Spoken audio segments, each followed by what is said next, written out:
You're watching WTDC TV, and I'm joined today by Jean-Pierre Bienaime, who is the chairman of the UMTS Forum. Jean-Pierre, thanks for talking with us today. We've seen the difference that mobile telecoms can make to bridging the gap between teledensity in developed and developing nations. It's been fantastic, a fantastic achievement. But UMTS is a 3G technology. Isn't this just an advanced service for developed markets? Oh, good morning, Guy. Indeed, UMTS Forum is very, very glad to participate to this World Development Conference in Doha. Just to respond to your question, as it was said previously in February in Barcelona, the 3GSM Growth Markets Analysis Seminar, we don't think 3G UMTS is only reserved for high-end customers. Of course, the beginning, it's mainly for technophiles, for young people, for business customers in dense urban areas, but rapidly it will be extended to mass market. It's a mass market network concept. And of course, with the move towards lower price of 3G handsets within 2 years, for instance, let's hope, with the move towards harmonization, global harmonization of spectrum that will lead, as GSM did, to economies of scale, to reduction in equipment prices and handsets, global roaming, we think the tendency will be to a decrease in the prices of handsets, of tariffs, that will enable developing countries to benefit also from this technology. Is it a given that all second-generation networks will eventually evolve to 3G? I think already in some countries, in some evolved markets like Japan, for instance, as of 2007, for instance, NTT Docomo will not sell any more 2G phone. So this is a sign. And as you say, Guy, eventually the trend is to migrate all the 2G phones to 3G. But this is, as everything, this is not a revolution, it's an evolution. It's a progressive. And we can see also that the combination of 2.5G edge with 3G UMTS wideband CDMA, combination in many countries, edge for rural areas, wideband CDMA for urban areas, progressively extended, will be also a good combination. So 2G will remain. There is no contradiction in the GSM UMTS family for standing with progressively with 2G and 3G taking the lead progressively. What's the status of 3G mobile deployments globally? As we mentioned in the UMTS Forum press release of 9th February, just before 3GSM Barcelona,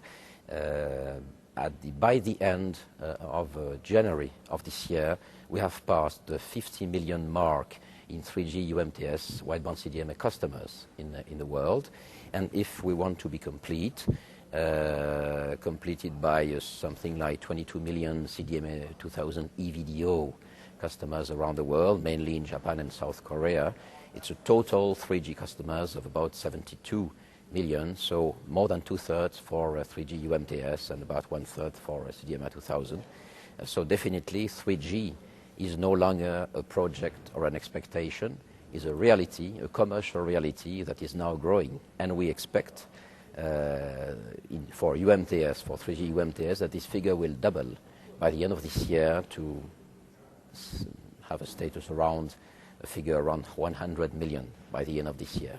As you say, with 100 million 3G subscribers by the end of this year, 3G is definitely here and is becoming more established.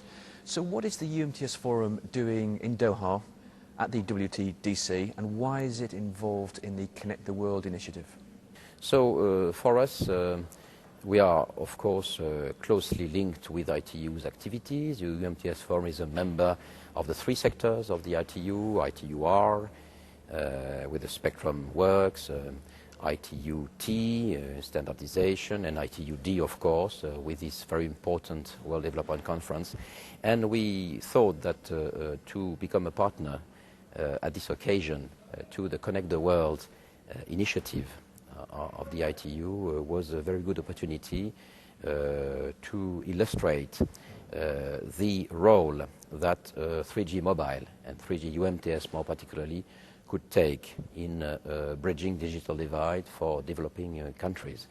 Since, of course, 3G was a phenomenon rather in Western Europe and developed Asia.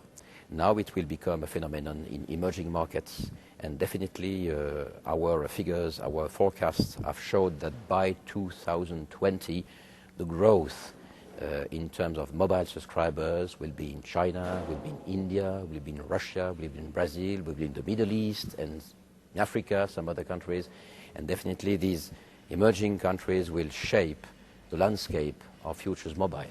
We're all very familiar with the digital divide, but now it appears that we're starting to see a broadband divide. Can 3G technology help with this disparity?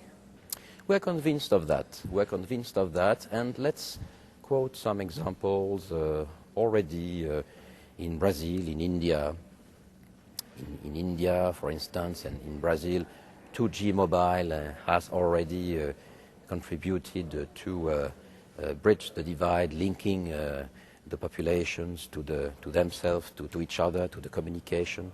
And we are convinced, and by exchanging with our colleagues from India, for instance, that 3G and 3G UMTS will help improving the broadband coverage, first, which is an important target. Second, will bring new applications like e-education, like telemedicine. I mentioned Brazil already. It was exposed in ITU Telecom Americas in Salvador in October, last October. Some experiences in Sao Paulo of e-education and making interactivity between teachers and pupils via mobile and 3G mobile, with the first experience of 3G in Sao Paulo were shown. So, and of course, with our project and with our initiative that we apply for here to extend the IMT 2000 UMTS coverage in developing countries in the lower frequency band area, for instance, in the 470, 600 megahertz band that we are advocating to be allocated at the next World Radio Conference 2007.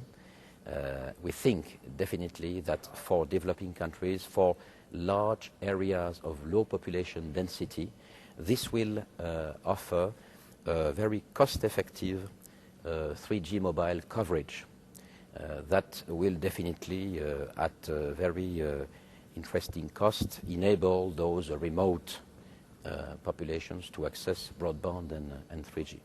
Jean-Pierre Bienaime, thanks very much indeed. Thank you, Odigaye.